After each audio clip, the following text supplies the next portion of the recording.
Shalom दोस्तों, biblical fact Hindi channel में मैं फिर से आप सबका स्वागत करता हूं। आज मैं आपको बताऊंगा यरूशलेम के एक ऐसे फाटक के बारे में जो कि सदियों से बंद है और बाइबल की भविष्यवाणी के अनुसार ये फाटक तब तक बंद रहेगा जब तक कि मसीहा नहीं आ जाता है।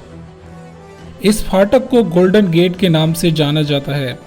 प्रियो, जब आप इज़राइल में जाएंगे तब आप यरूशलेम के शहर के चारों ओर एक बड़ी दीवार को देखेंगे जिसमें 8 फाटक लगे हुए हैं। और अगर मैं इसके सबसे पुराने फाटक की बात करूं तो ये गोल्डन गेट ही है।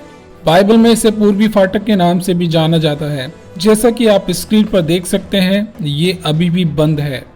हम बाइबल में पढ़ते हैं कि यहेजकेल नबी बाबुल की कैद के दौरान एक दर्शन को देखता है जिसमें एक पूर्वी फाटक है और आगे वो देखता है कि परमेश्वर का तेज यानी परमेश्वर का शकाइना इसी फाटक में से होकर यरूशलेम के मंदिर में जाती है। यहेजकेल की किताब 44 अध्याय में इस प्रकार से लिखा है, फिर वो मुझे पवित्र स्थान के उस बाहरी फाटक के पास लौटा ले गया जो पूर्व मुखी था और वो बंद था।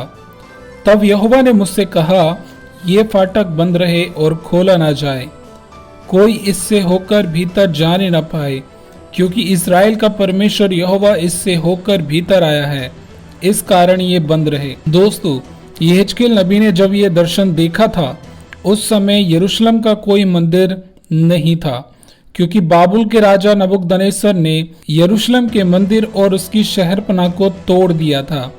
यानी कि हम कह सकते हैं ये दर्शन फ्यूचर में पूरा होने वाला था। प्रियो, यहेजकेल नबी के इस दर्शन के अनुसार जब इज़राइल के परमेश्वर का तेज इस फाटक में से होकर निकलेगा तो उसके बाद ये फाटक बंद हो जाएगा। अब सवाल उठता है कि ये दर्शन कब पूरा हुआ।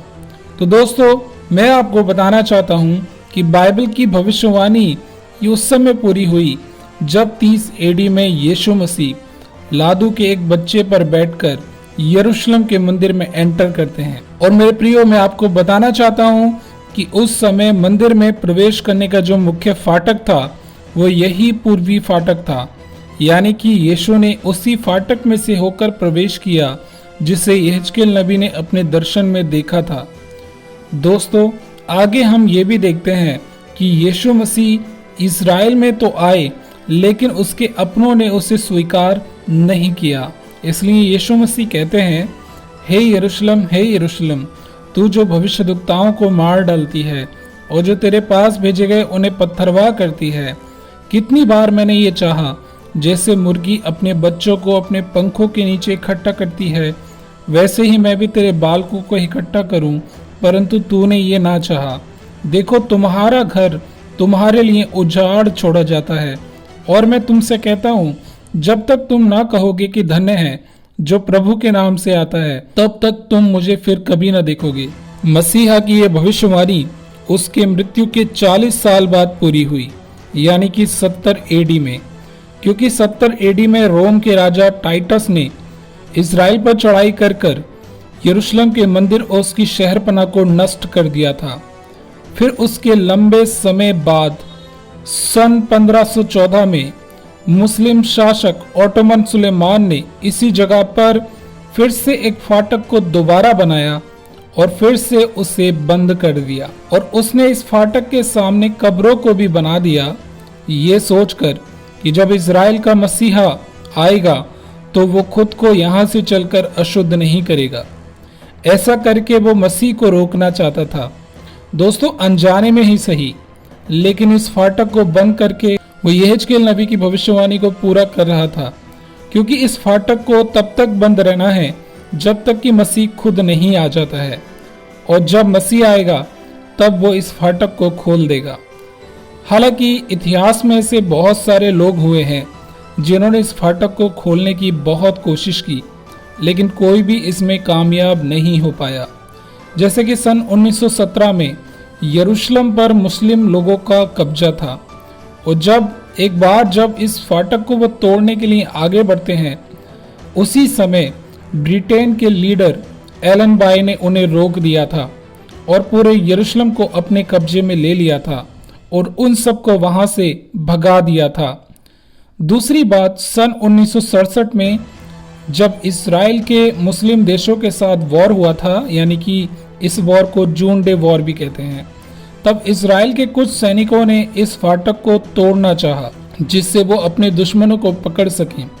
लेकिन उस समय वहां पर खड़े इसराइल के एक रब्बी ने उन्हें रोक दिया और उनसे कहा, यह फाटक तब तक नहीं खोला जाएगा जब तक कि मसीह नहीं आ जाता है।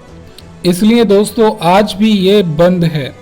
इसे मसीह के अलावा कोई दूसरा नहीं खोल सकता, चाहे वो स्वर्गदूत हो या इंसान हो। केवल मसीह खुद इस फाटक को खोल सकता है।